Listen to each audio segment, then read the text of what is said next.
pregătește să faci ca cindeara. Hai că mă... Hai mă! Băi, nu mă! Băi, deci astea smârlane! Hai mă, las-o așa mă, ești nebun la cap! Hai mă, las-o! Băi, tată, băi!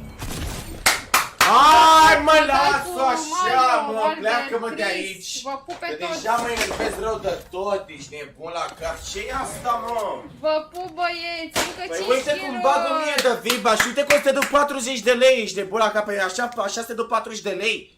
Păi dar ce facem aici? Încă 4 kg bag acolo, hai. Hai, încă 4 kg, hai că deja e nebunie pe chat.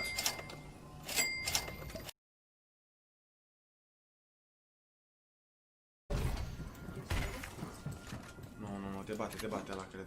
Care ăla? Deci ține aici să mă lasă să-l bat, că mă supăr.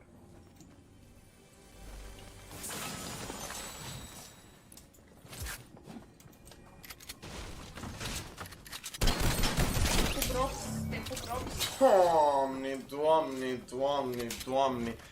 Hai mă, dar chiar așa! Sasha, te pup. Hai mă, las-o așa că îl pupă pe Sasha, ești de bun la cap! Haide, bagă de 2 ori. Hai că bag de 2 ori dacă e.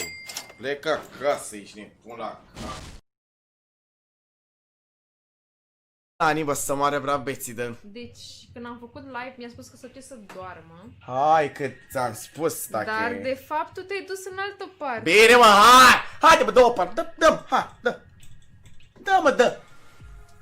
Asta? Mi-am dat cu spate. Dă mă tare măcar dacă dai, nu așa! Ce facem aici? Pentru voi. Din partea voastră, pentru el. Pentru voi, auzi. Pentru voi, auzi. Aoleu. Pentru voi, mă. De ce scrieți, mă, să dea?